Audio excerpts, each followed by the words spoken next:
And here we are. Thank you, everybody, for being here this fine afternoon. It is my Friday, which is actually a Tuesday, and I'll be recording Tuesdays and posting Tuesday afternoons moving forward. Of course, I always want to do a little bit more than once a week, but I think the reality of my life is that once a week is quite enough. I don't know if you can all take it more than once. Of course you could. Of course you could. I would love to be with you more than once a week, but let's just keep it real and stick to once a week. And you all can listen at your leisure after I upload, and have fun with all of the topics that we talk about. So I'm so happy to be here on my Friday. I'm going out to dinner with friends today. Miss Mickey, and our dear friend Fran, the three of us, the bosom buddies, the Golden Girls. They're more golden than I am. We're going to Masa over in Franklin Park today for dinner. Been there before. Love their food. It's a cute little family it's not a dive, cute little family restaurant, an Italian place, and they have really great food. The last time I ate there, I had a delicious pasta meal, and I know that they have Napolitan style pizzas, which is thin crust, just so delicious.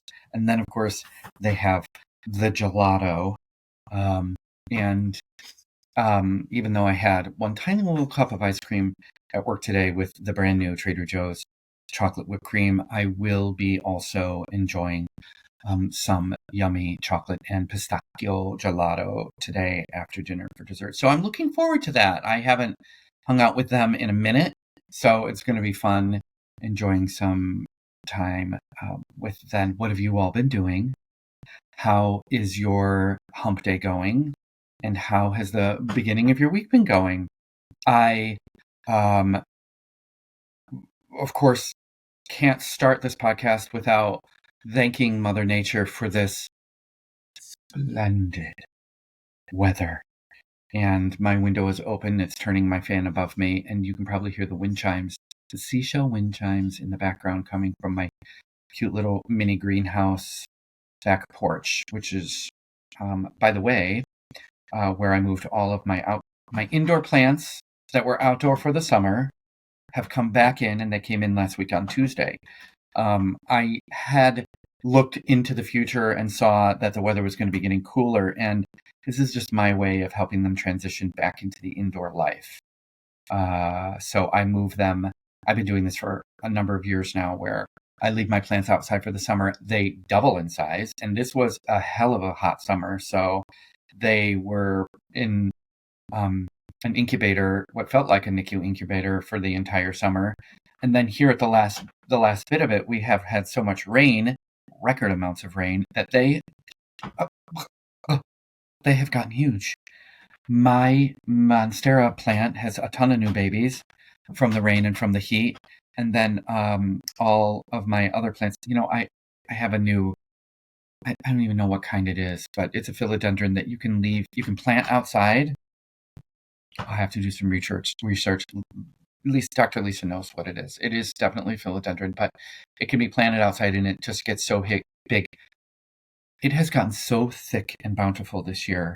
One of these episodes, I will bring it into the video recording, and you can all have a looky look at my beautiful plant.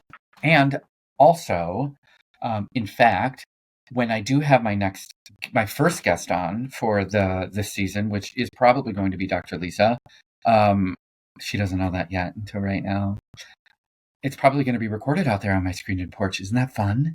I don't know how the lighting's going to be, but it's not like it's great here.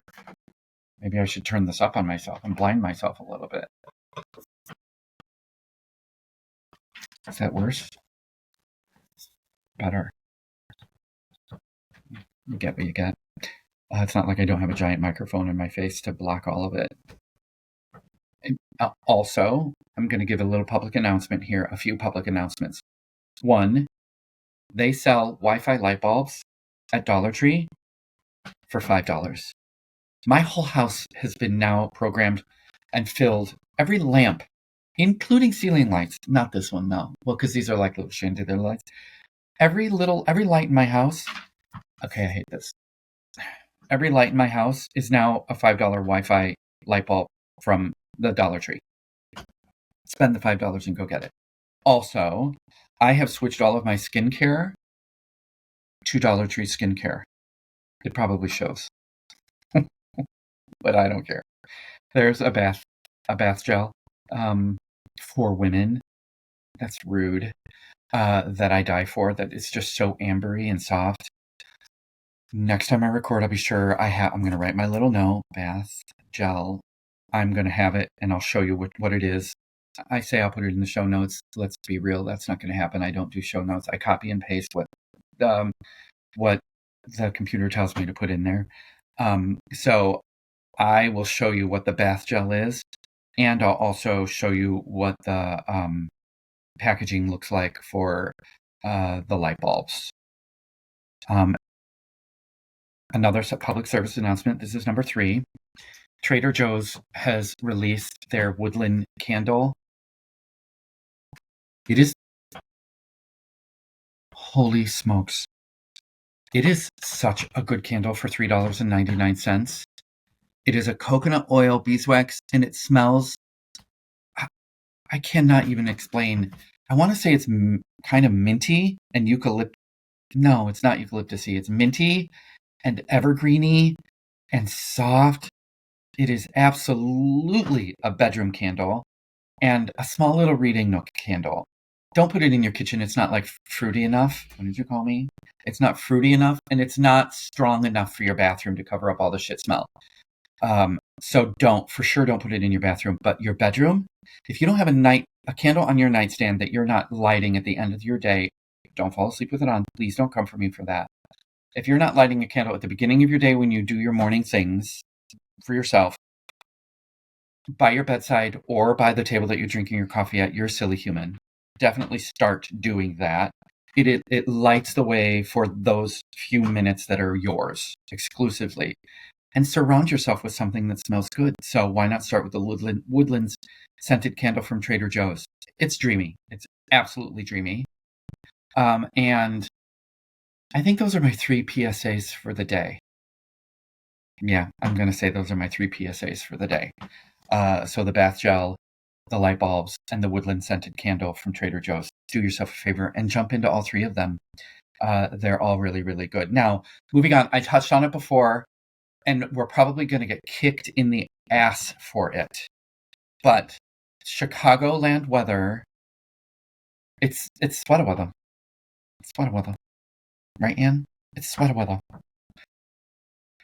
On Monday, I had, when I got up, Monday, maybe it was Sunday, I got up and I had to put a damn sweatshirt on. It was definitely yesterday.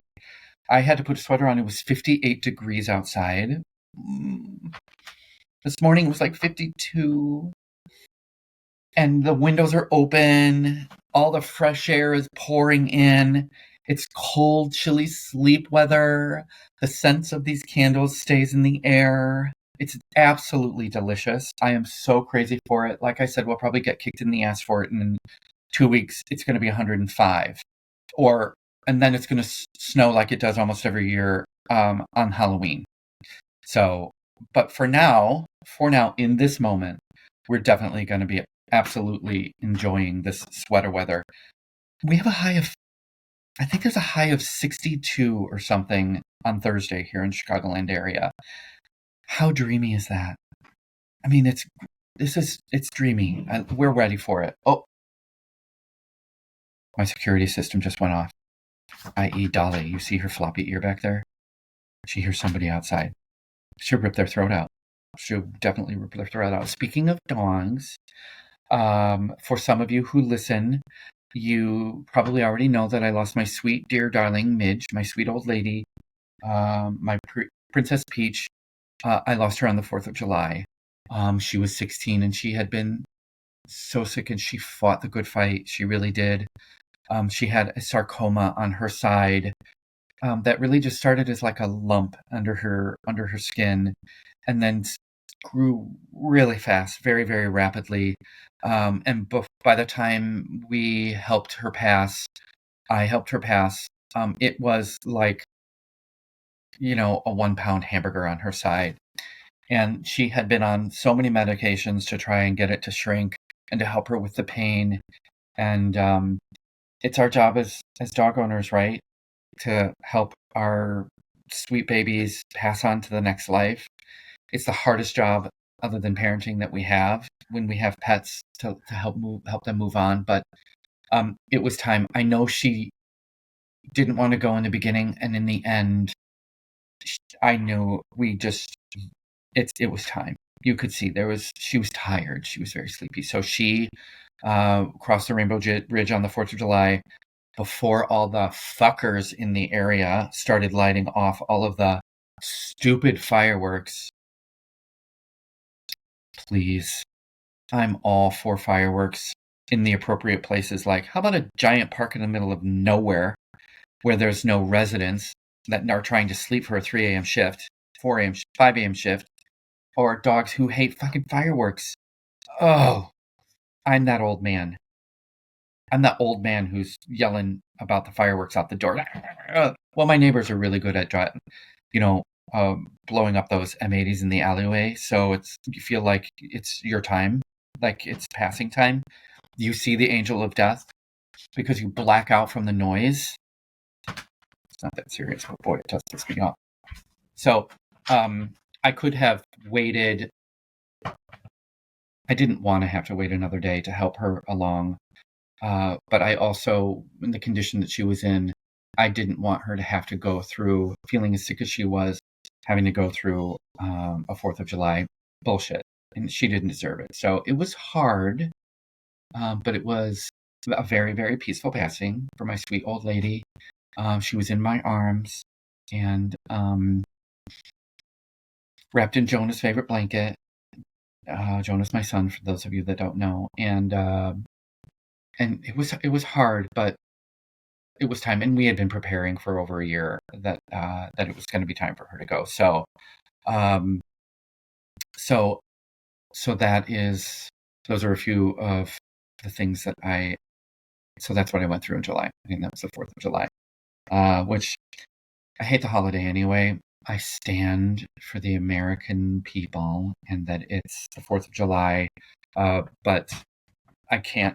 I hate all of the fireworks. So, and so did she. So, she's gone. These dogs didn't even know it because they live in Michigan full time. So these dogs didn't even know that she was gone. I think that they haven't even discovered that she's gone. But she's now on the mantelpiece in the living room with Charles Franklin, her brother, who passed away during COVID. Lots of things passed away during COVID, didn't they? So let's get serious here for a minute. Take a walk with me, shall you? Shall we go for a walk here and talk about? I wanted to talk about authenticity and being my authentic self and helping the people around me be their authentic selves as well. The last several months have been interesting for me. My husband and I have been separated. It feels like we have been separated for a few years, but we officially separated households over a year ago. And he lives full time in Michigan. He comes here to Chicago, my home,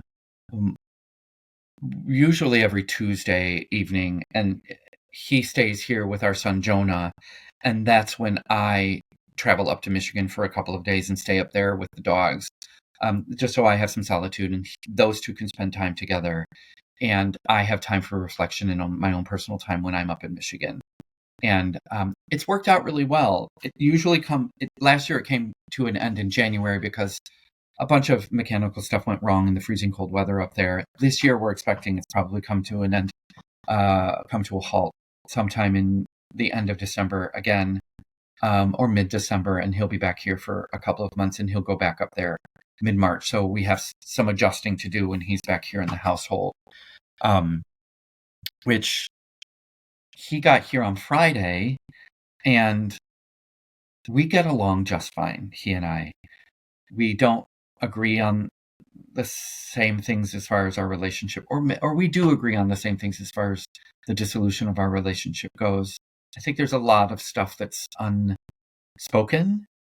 The transition into him being in Michigan full time has given me a lot of alone time to settle into this house and to my own life. Jonah lives here full time with me. And full-time single parenting, which it can be called single parenting, has been unique. Over summer break, he spent a lot of time in Michigan with his other dad. And the in-betweens when we were here, he and I had some adjusting. We get along pretty darn good. Like any parent of a teenager, 15 or 16, there's times where we butt heads with each other and we don't like each other and we fight and we argue. Jonah has a couple of things going on with his brain through some disabilities that he's been diagnosed with since birth, that make it hard for him to see through some emotions. He doesn't react, or he doesn't process some emotions the same as human beings with an average brain process through them. His frontal lobe isn't completely developed through, some biology that was altered in utero by the decisions that his birth mother had made. So my son has fetal alcohol syndrome and late stage fetal alcohol syndrome, and is what it can be described as, meaning his frontal lobe didn't fully grow at the end. So he has a hard time processing emotions. And it makes it challenging as a family. And it certainly makes it challenging, obviously, for him. Academically, he has challenges. Emotionally, he has challenges. And then as a single parent and as a human being who has my own share of traumas and challenges myself, I have really had to do my best to accommodate him. And I do have to step back and say, this kid has the brain of a 9-year-old, even though he's 15. You just, you got to set some bullshit aside that you have going on in your head. Because I'm kind of a hard ass. I mean, my mom didn't raise wimps. So our expectations of the people in our lives are pretty high, and that goes for me and my kid. So I have high expectations of my son, and I have to bring those expectations down a couple of notches because his brain doesn't function the way ours does. So, in addition to being 15, he doesn't want to do the bullshit of chores, but he also, unless it's literally drawn out for him in pictures, sometimes he doesn't understand what those chores are. And I forget that sometimes. And I forget that I have to filter how it is I speak to him in regards to how I speak to other, say, 15 or 16-year-olds. It sinks in different for him. But learning this new way of life over the course of the last couple of years has helped me lean into going back to my authentic self, or relearning who that authentic self is for me. I have said it before, and I have to remind myself that the version of me that I loved the most was the version of me in college, high school, college, and then early after the college years. I loved my social life. I loved my style. I loved the way I decorated any space that I was in. And I really the way I did all of those things was, it can't be called selfish, but all of those things were a reflection of who I was. I'm a very eclectic human being. I'm maximalist when it comes to decor. This is very simple. When it comes to dressing, I'm a new wave kid at heart. I came into myself during when The Cure came in the mid '80s and mid to late '80s and early '90s, when punk rock and when grunge was introduced to the world, and I dressed as such too. So um, when I thought I needed to be a better reflection of myself professionally, or even to have some kind of a date with somebody, I altered the way I did all of those things. I took away piercings. I started to dress more conservative. I stopped with the dyeing of the hair and the just more freeform the way I dressed. And leaning, I've been leaning back into it now that I've had more time to myself here on my own here at the house and outside of the relationship that I was in for as many years as I was. For all of the beautiful things that relationship gave me, I allowed that relationship. I allowed myself to change a lot during that relationship, and I stopped being my authentic me. I thought I needed to be, the 1950s husband that was available to do everything. And in the interim, I worked a full-time job and was a full-time parent and a full-time spouse and lost myself. And I've been trying to grapple or trying to understand how through that process is when my drinking really ramped up. Whether or not it was because I was mourning who I was that had been lost, or whether or not that drinking really ramped up because my joy and my light was being taken from me by the people surrounding me. And in order to mourn those losses, I had to cover up the pain by drinking and doing other illicit drugs. That I'm still working on. That I'm still trying to figure out. It's going to take a therapist, which, if anybody out there knows of a really good therapist that tends toward the LGBTQIA community, let me know. Just shoot me an email, send me a text. Let me know who that person is, because I'd really like to try going to a therapist that can help me through some of my through my traumas, my personal traumas. So in the meantime, as I've been rebuilding back to who I am, I've taken some practice into how it is I can go back to who I was and who I like and who I miss.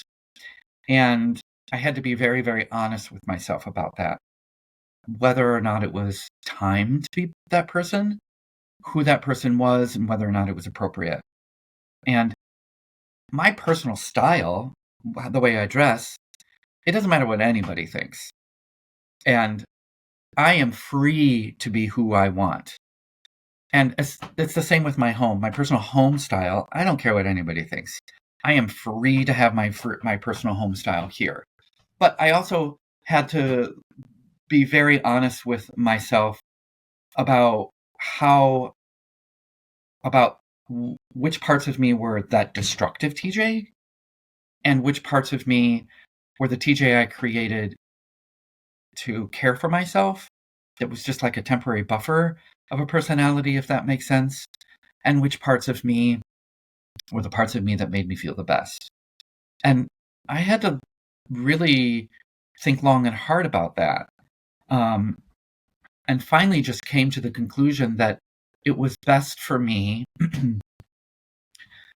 to find my way with my emotions through the consistent work that I do on a daily basis, through my readings and through my meditations and through my personal quiet time, and then to learn about how my personality was going to transform through going back to my personal dress style and through going back to my home style. And reintroducing myself to the guy and introducing myself to the new guy, the new man, the 50-year-old that I was going to become. So kind of a double personality change and going back to who I was. And I'm trying to really work really hard right now to be relatable to the listeners and try and help you all understand how that will work for you. Because there's so many of you out there that are unabashedly yourselves and have never changed and won't change for anybody, but you might have some challenges with who you've become through the relationship you're in. I have such an itchy throat. And I don't have water. It's because I'm yapping away. But through the work that I do on a daily basis through my sobriety, it's important to remind ourselves that we're imperfect, but that we can still love ourselves through imperfection. And that authenticity, you can embrace your imperfections through your authenticity. And you can learn authenticity about yourself through those imperfections because it's, they're building blocks. Imperfections are building blocks. We should be learning from the mistakes that we make and working hard, not hard, but working to be better through our imperfections and through our mistakes. And none of that comes without self-reflection, which, leaning back into what I had just stated, if you're not carving out time in your day, let's say you don't have 7 days a week for this. If you're not carving out a little bit of time every day for self-reflection, then you're not doing yourself any favors. Then you're doing yourself a disservice. Stay where you are. Give me a second. I got to get something for my itchy throat. Be right there.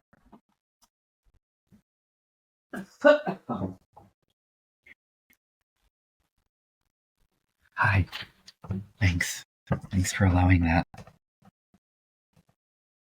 If you're not carving out a little bit of time in your day for self-reflection and to treat yourself, then number one, you're doing yourself a disservice, and number two, you better start. The best lessons I've learned about myself have been the moments that I have forced self-reflection. A quiet time that I allow myself in the mornings where it's just me to read or to scroll through TikTok, or to write, or to just rest, if that makes sense, because I usually am just waking up from sleep, which is mandatory, but I haven't had the time the day before to just sit in peace and quiet in my own home. So I call it rest because I'm sitting in my own space and I'm finding quiet time that I lacked the day before or even earlier in the day. So to take the time in the mornings to re-rest after you've woken up and gotten yourself dressed and had a cup of coffee, those have become, light your special candle, like your Woodlands candle from Trader Joe's. Those have been the most important times to me. There's so many benefits to it. I mean,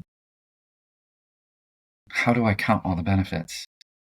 Allowing yourself the freedom to sit in quiet for yourself and not just immediately go to get ready and to make all the kids' lunches or to walk the dogs or to work out. You can do those things, but to take the time. Oh, I think Fred needs to get by. You can't get by, buddy. You're going to have to go a long way. You're going to go a long way. You're not going to fit under there, chunky monk. You think you can? You think you can get by? No, lay down. You're going to have to wait. Have a seat. But the benefits to it far outweigh not doing it, I swear. And then, of course, to be consistent, which, by the way, there's a book that the sisters at the Sister Project had mentioned, and I need to look at their show notes if anybody knows it. I think it's The Magical Benefits of Consistency. Has anybody else read that? I think Lauren has read it. No, Michelle read it, and Lauren may read it, and I'm going to be looking it up. They listened to it, though. I don't know if it's a paper book or hard copy, or whatever that's called. But that's on my list of books that I'm going to have to read. But remaining consistent through all of this for the last 5 years, remaining consistent has been huge. My consistency on Tuesday mornings when I was with Sarah, her 6 a.m. online crew, that jump started my consistent self-care. And now if I don't do things like make my bed every morning, which, by the way, I think that might be the name of one of my books, Just Make Your Bed.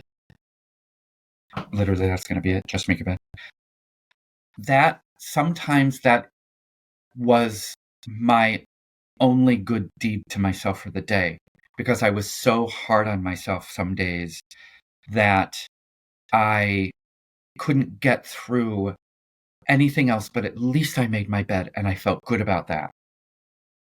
So it doesn't have to be making your bed. How about it's something like throwing your laundry down the stairs that's in your hamper? And if that's the only thing that you do in a day, then you have a win.